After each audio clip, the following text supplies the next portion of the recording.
Our public schools are a place where all kids feel like they belong. My children. My family. My community. All students. All students. All students belong in a great public school. Let's get ready for back to school at nea.org/backtoschool.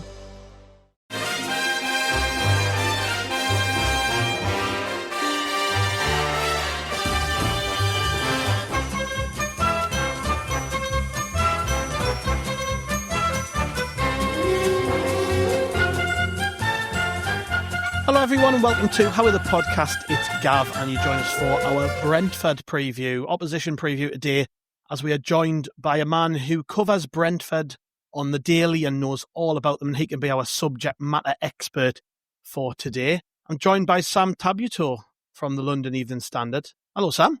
You're right, how you doing? I'm very good, mate. I'm very good. It's been a busy summer. We were just chatting before we came on there about how you're being kept very, very busy, and I noticed that you cover more than just one team for the London Evening Standard. So I guess you've had a pretty active summer like we have. Yeah, 100%. I mean, the Embuemo stuff that rolled on, and I was quite glad it was over by the end, to be honest. But it was straight into Worcester and Newcastle, and then Crystal Palace, West Ham, Fulham. Sort of non-stop. So, when the deadline rolls around, I'm going to be quite happy, to be fair. You mentioned Fulham there. I went on your Twitter page and you sort of told people you were going on to the radio to chat about Fulham. And the comments were hilarious because they've not done much business at all, have they? So their fans were like, well, that'll not be a very long conversation.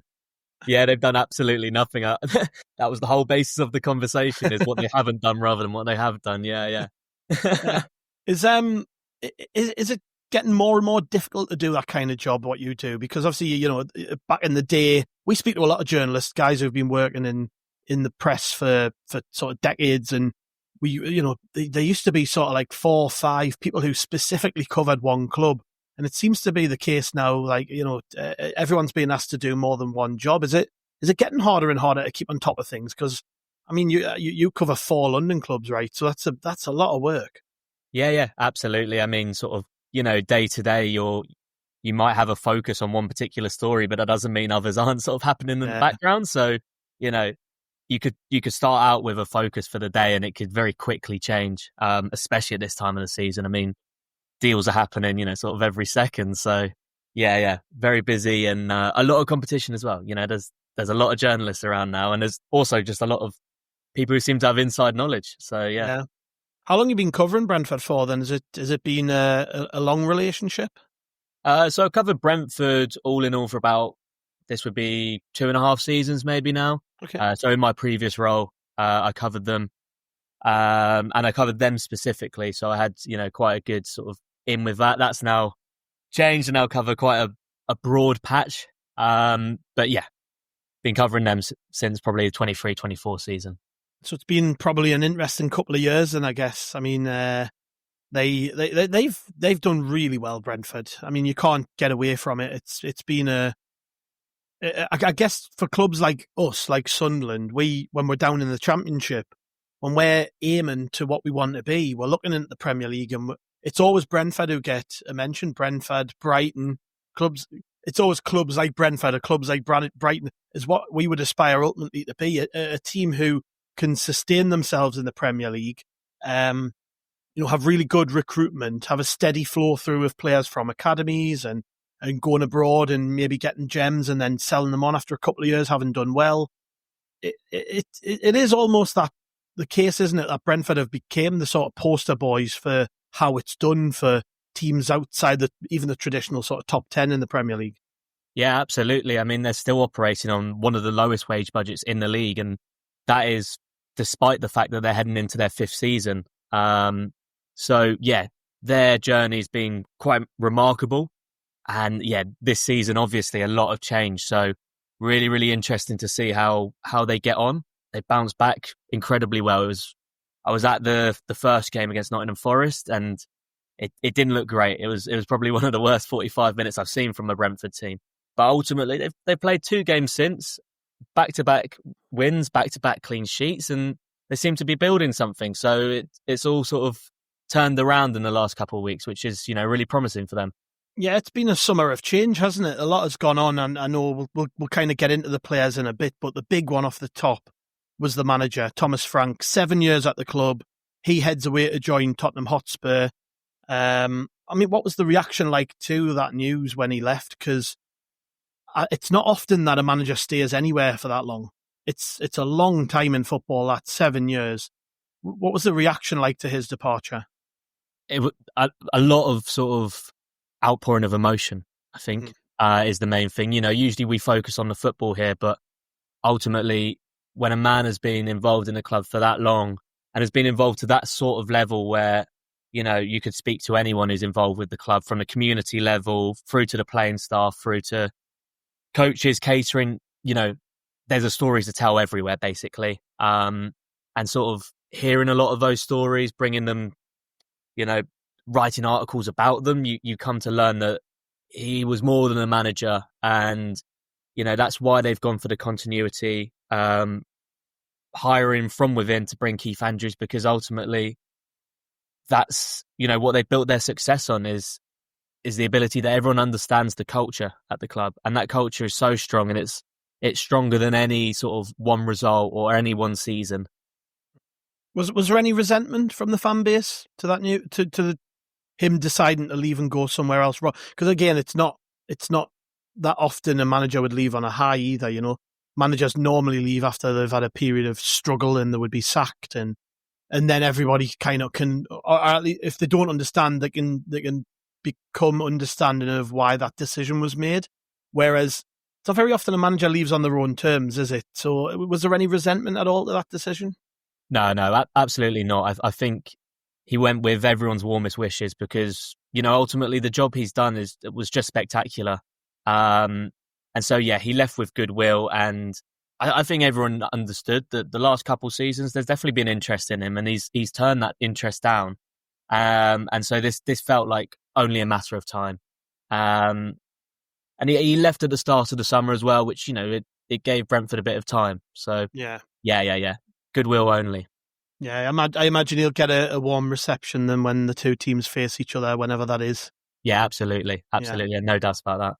Yeah, you mentioned Keith Andrews replacing him. I've got to admit, as an outsider, I found that very strange, and I imagine that's been the main sort of reaction you've seen to that people are looking at it and going, really? You've appointed the set-piece coach to replace probably Brentford's best manager of, well, I don't know, I couldn't possibly claim to say ever, but, you know, he's going to be up there, I would imagine. Was it a similar feeling when you saw what was going on? Yeah, absolutely. There was, of course, surprise, but I think the club have bought themselves that time and that trust. They obviously appointed from within, took a risk with Frank, and look how that paid off for them. They've made loads of decisions across the football club that have impacted positively, and so they've bought themselves the opportunity to take. They wouldn't call it a risk, but on the surface level, take a risk by bringing Keith Andrews in.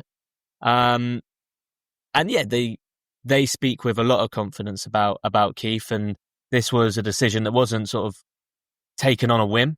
He was brought in as the set-piece coach a year ago with the view to potentially taking over. Perhaps not this summer.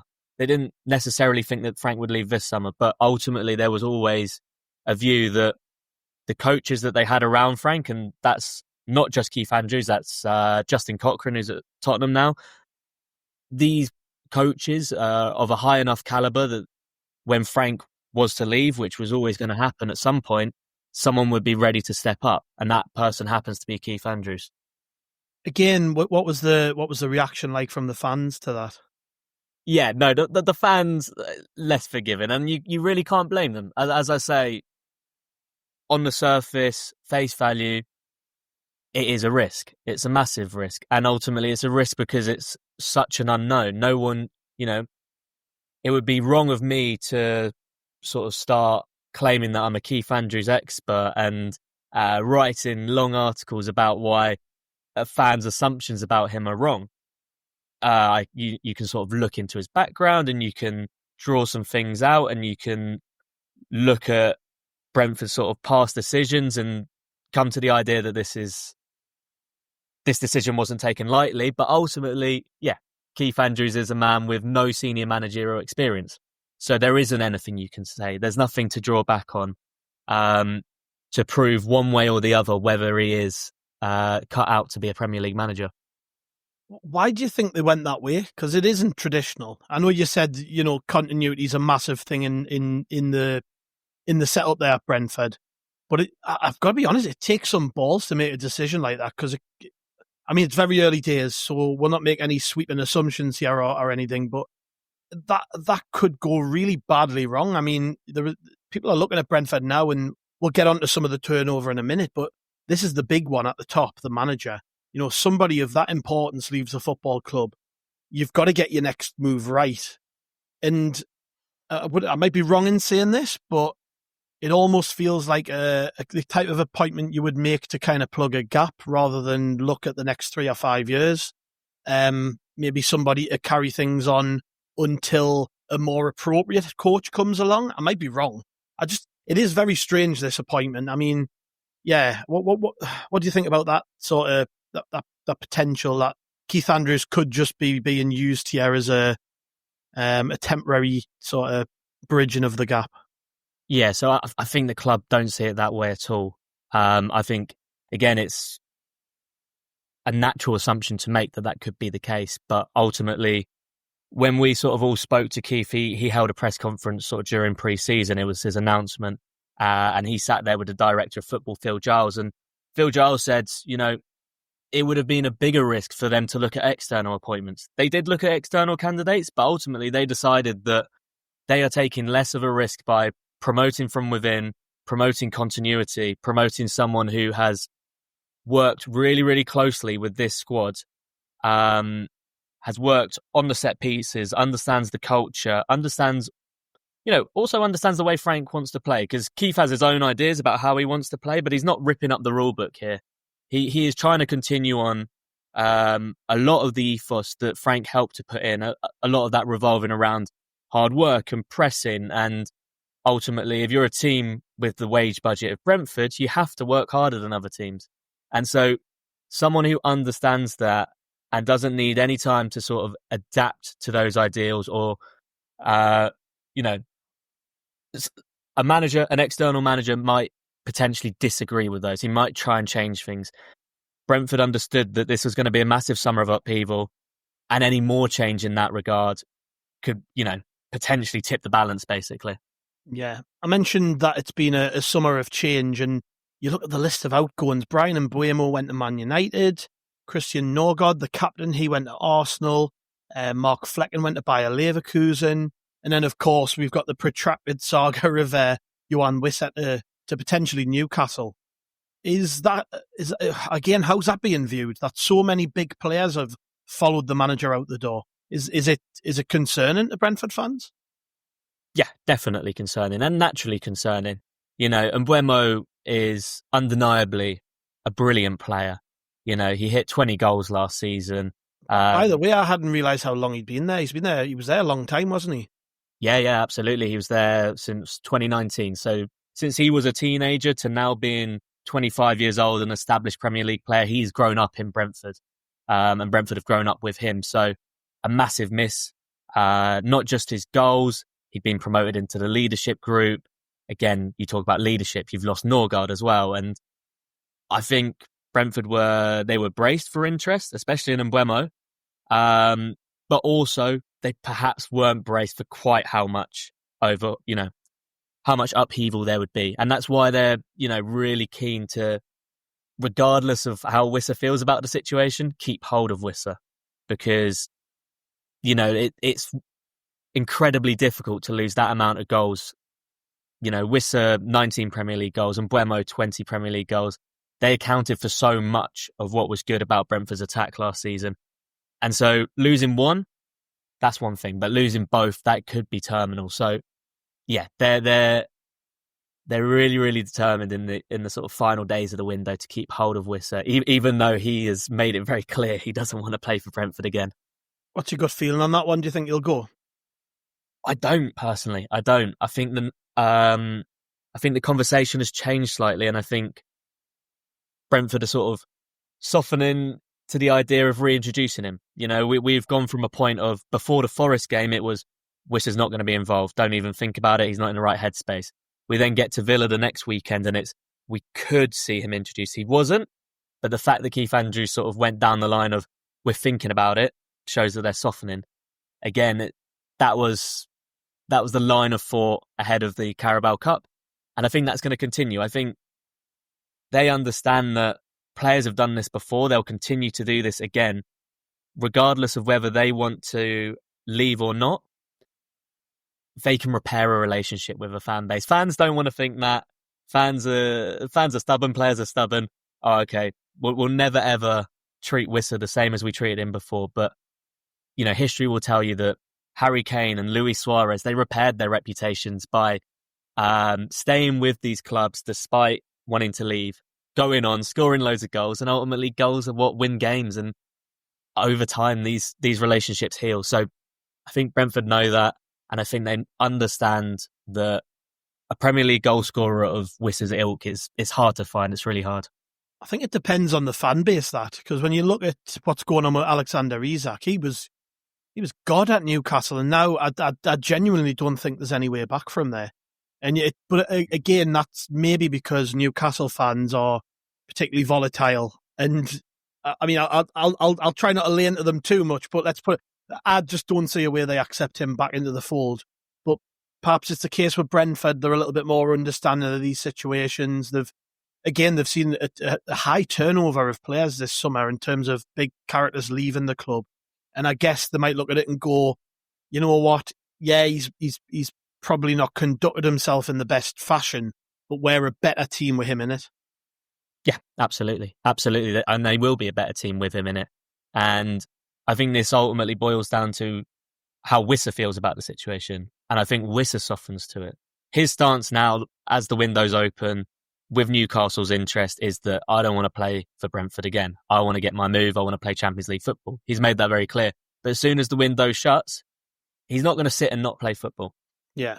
And, you know, if he wants to, there's no sort of indication that, you know, he wouldn't settle down, train hard, be reintroduced, start scoring goals, and then, you know, who knows?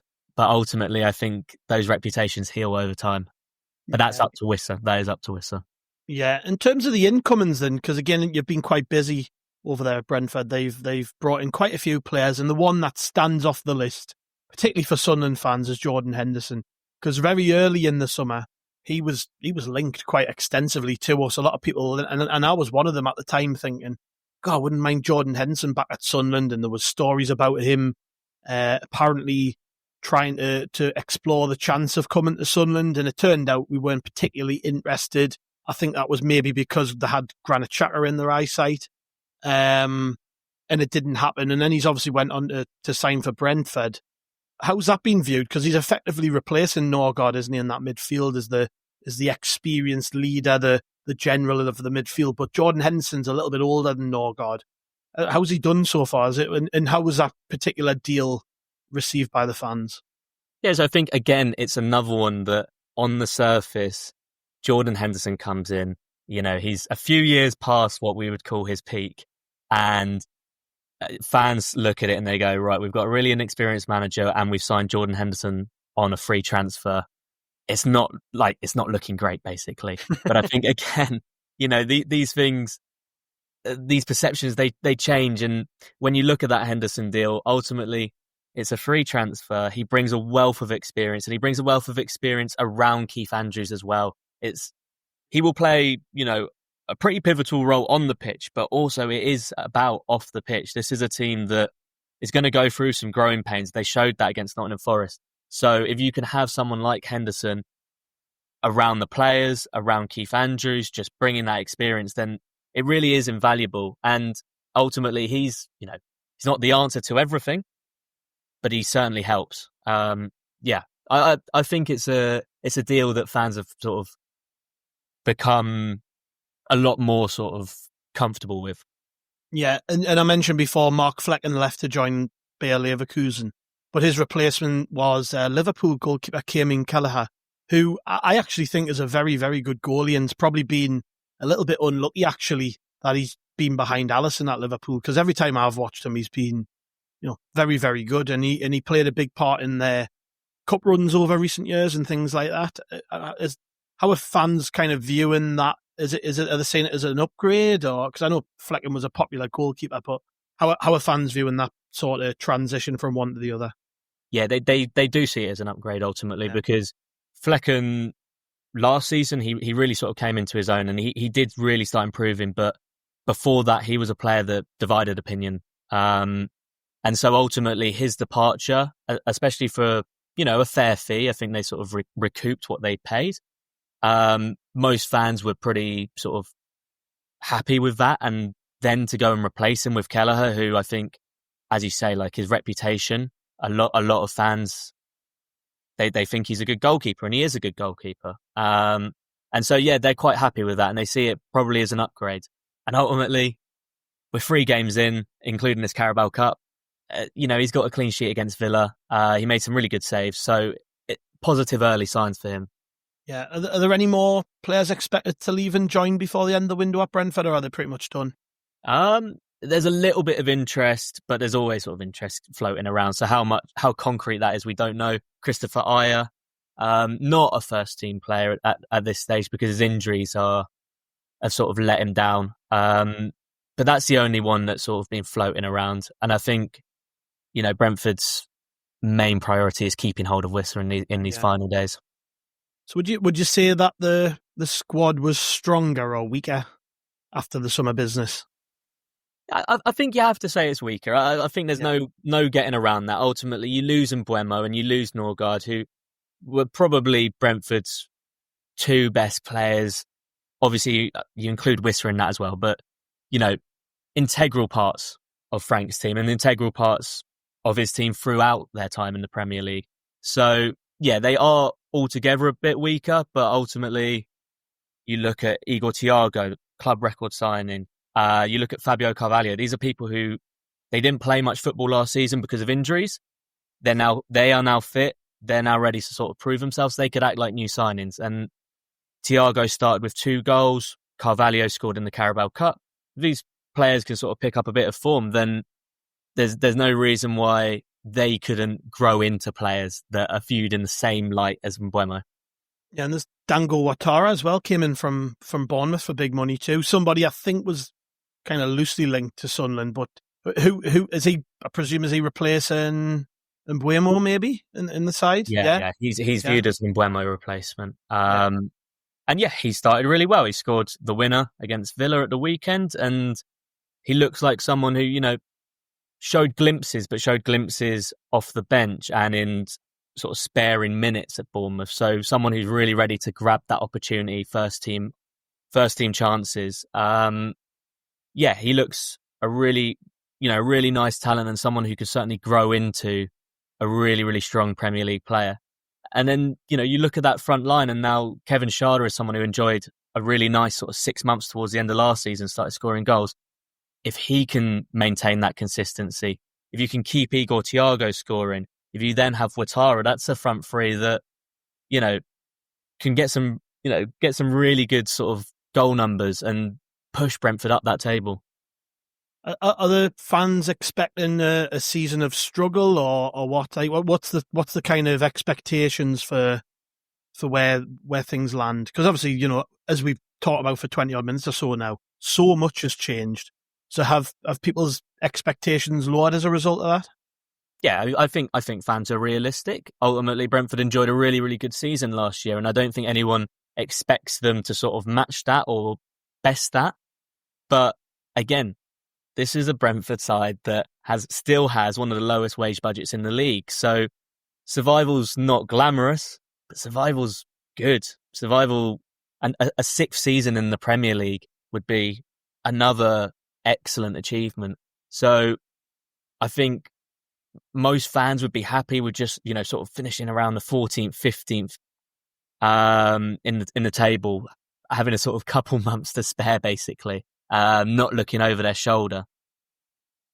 What about the start of the season then? As you mentioned before, you've seen Brentford beat Bournemouth in the cup during the week. took 3 points off Villa and a clean sheet, which is a great result, but started the season a bit of a tonking off Forest. So are people fairly happy with the start, or what? Like, what was expectation compared to what they've been given in them first couple of games? Yeah, I think fans are happy. But there's a massive contrast between what fans were thinking after the Forest game and what they're now thinking. After the Forest game, it really was doom and gloom because there was no escaping. It was a really poor performance. And it looks like it could be sort of, if they continued to perform that way, then it really did look like they were in for a season of struggle. The fact that they've so quickly managed to get back on the horse and get some impressive victories against Villa and Bournemouth, two teams who have themselves enjoyed success recently.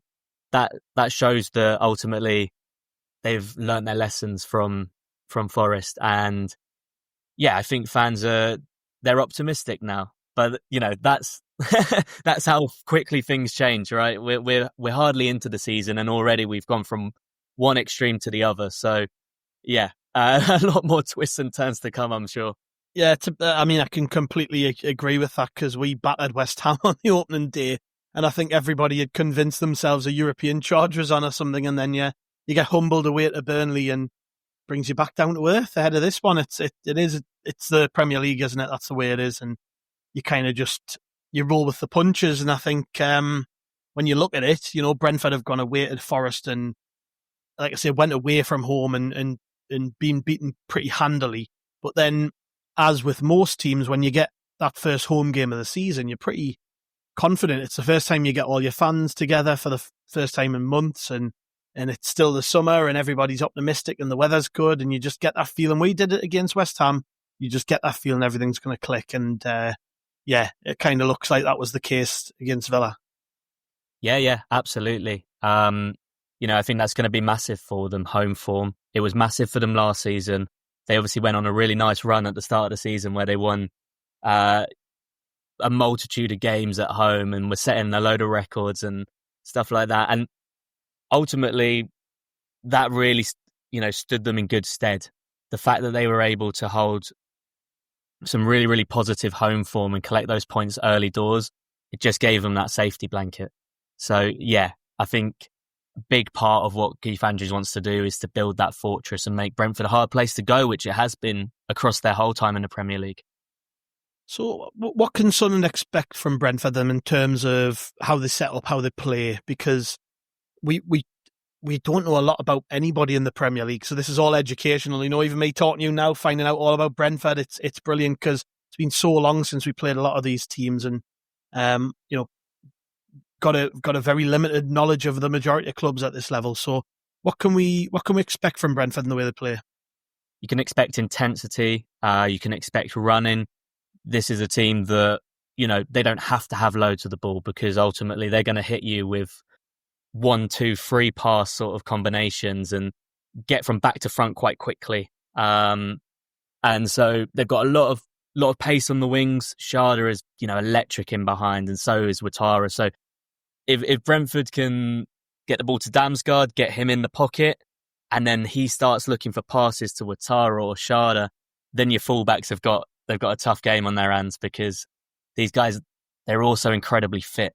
So they will just keep on running and they will keep on chasing balls. I think also the solidity. That's something that last season they didn't necessarily have. They had to wait 6 months for back-to-back clean sheets. They've had to wait 3 games for back-to-back clean sheets under Keith Andrews. So there's a newfound solidity.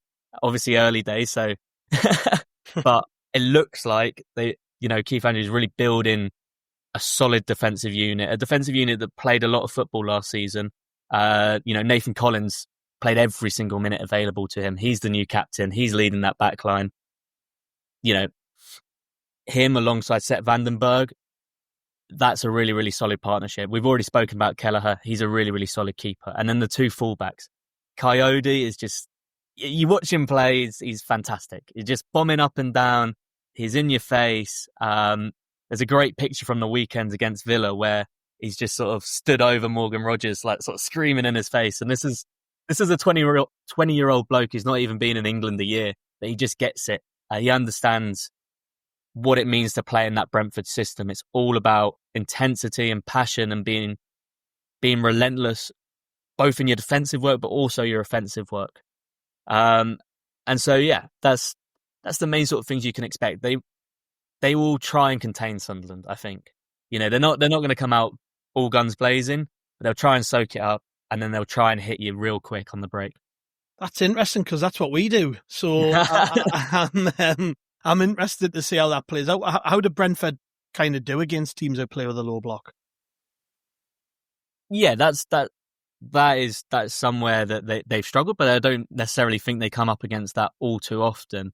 And I think that's where they will hope someone like Ouattara and hope someone like Sharda can step up in the way that Mbeumo did to get them out of situations, because the way last season Mbeumo sort of stepped up, took games by the scruff of the neck and produced a little moment. Brentford scored quite a few late goals last season in really, really tight games. And a lot of that was down to Mbeumo because he had the confidence to pick up the ball and try something that, not a lot of other players would think to do.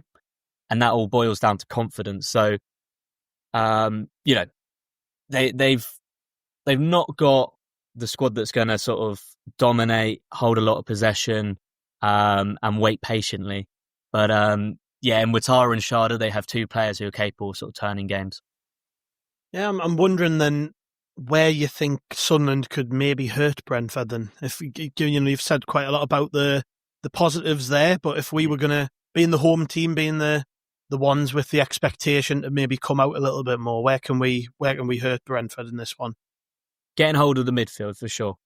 You only have to look at that Forest game to understand that Brentford lost that within 45 minutes because their midfield was completely stretched. It's a young midfield, especially without Henderson. That's why Henderson's quite an important player on and off the pitch, because he brings that experience. Ultimately, it's an exciting midfield, but it's one that hasn't got a lot of Premier League experience. So if, say, a Granit Xhaka can get hold of it, get some early tackles in and just really sort of set the tempo there, then suddenly Brentford have got quite a lot of problems. I think we're kind of waiting for that to happen as well. We've invested a lot in midfield players over the summer, and you talk about intensity and running and stuff. It almost feels like this is going to be a clash of two styles where we all seem to play the same way. So I'm interested to see how that works out. In terms of the game, then, I mean, what are you expecting from Brentford? Because you mentioned before two wins back to back clean sheets. I imagine, and you don't worry about upsetting us here, but when they looked at the fixture list, then they saw they were playing Sunderland 3 games into the season, they probably looked at that and thought, ooh, that's a good chance to get 3 points. So is that the case? Well, at this early stage of the season, I wouldn't necessarily think that they would think that way, to be honest. I also cover West Ham, and I know the feeling going into that opening game of the season was that this is a Sunderland team who've been out of the Premier League for a long time. They're back at their home playing Premier League football. That could be a really, really testing sort of game for them.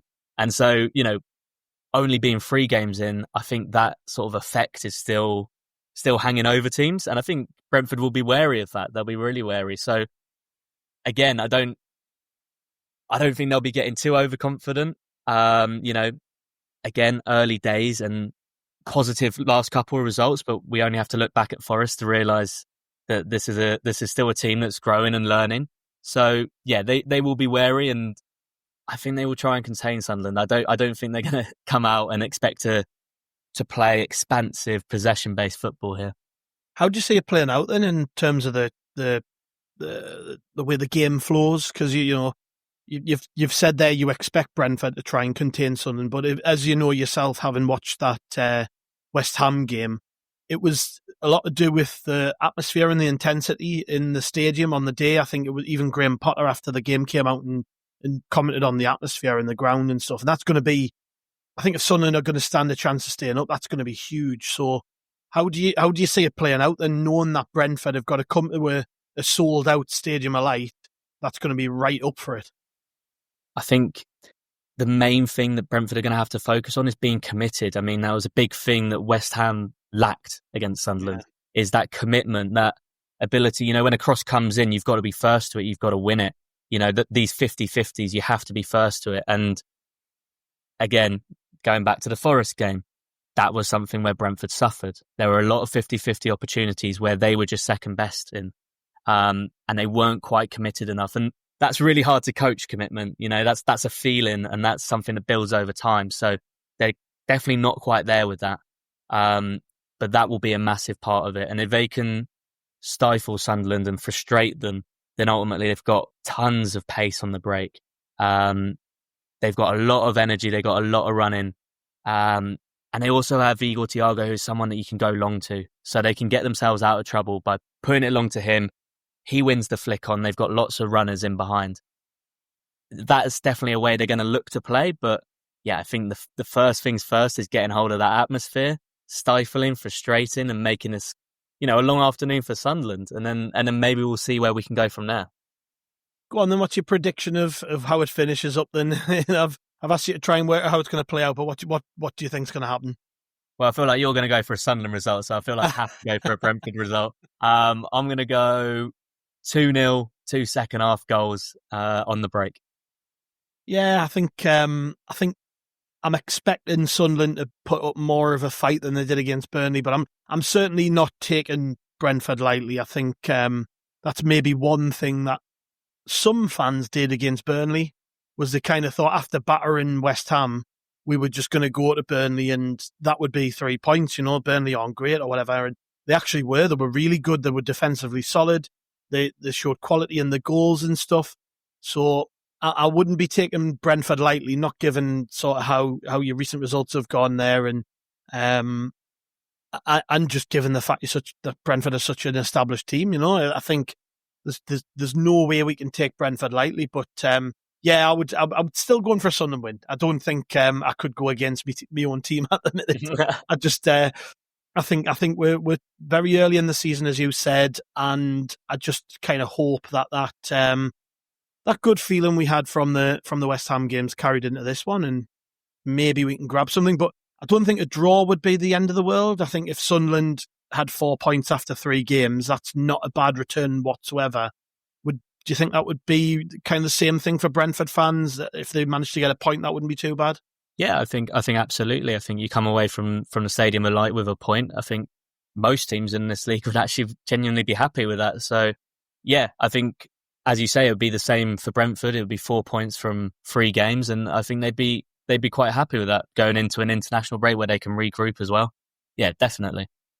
Yeah, that's another thing, isn't it? The international break. I hadn't thought about that. Yeah. It kind of does change things, though, doesn't it? Because if you go into the international break having won, like we both go looking for our second win of the season in the league, so you know you get that win, and then you go into the international break, and then you can kind of breathe a bit, can't you? Because we all start at the end of the day, we all start on 0 points. You know, it doesn't matter who had a better season last year or who the promoted teams are. We all start on 0. If you can go into the September international break with 2 wins on the board, I think both sets of players and coaches are going to be over the moon.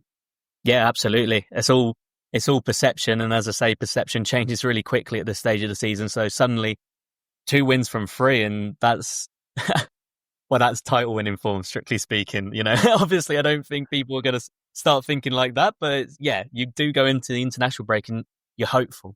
And I think at this stage of the season, the longer you can hold on to that hope, the better. Yeah, well, where can people find your stuff then, Sam, if they want to kind of get a more of a Brentford perspective ahead of the game, after the game and stuff? Where can they find all your bits and pieces? Yeah, absolutely. So at Tabuteau S, that's Tabuteau. That's my Twitter. There's a lot of Brentford stuff on there. Obviously, the Evening Standard will be doing articles in the run up to the game as well. There's plenty of Brentford stuff. I mean, it's been a busy summer, so yeah, there's tens of articles to find on there about Brentford and the situation and how Keith Andrews is setting up and all those things. Yeah, I imagine you haven't got any holidays booked for this weekend. You're going to be busy. Yeah, busy. But I'm at West Ham, to be fair. I'm following the Potter sack race, so yeah. Well, that's another one, isn't it? Keep one eye on the game at the weekend. He could be out of a job, couldn't he? By the end of the weekend, you never know. He could very well be. Yeah. So that and the transfer window for for 4 clubs, you're going to be a busy man. So. I'm hoping Worcester stays put. Let's put it that way. Thank you very much, Sam. It's been an absolute pleasure to talk to you, mate. And we'll maybe catch up later in the season with one or two of these other clubs that you seem to know a lot about. Thank you very much. Yeah, absolutely. Thanks for having me on. Yeah, and thanks to the listeners. We will be back tomorrow with a more Sunderland-focused preview of the game as me and the lads chat about starting 11s and predictions and how Sunderland are shaping up ahead of the game. So make sure you catch up with How Are the podcast on all of our feeds. We are also at rotoreport.sbnation.com and Rotoreport on social media. We will be back with a reaction pod after the game and also our Sunday supplement, which will be with former Sunderland winger Kieran Brady. So plenty to catch up on the How Are the podcast feeds and rotoreport.sbnation.com. We'll see you soon.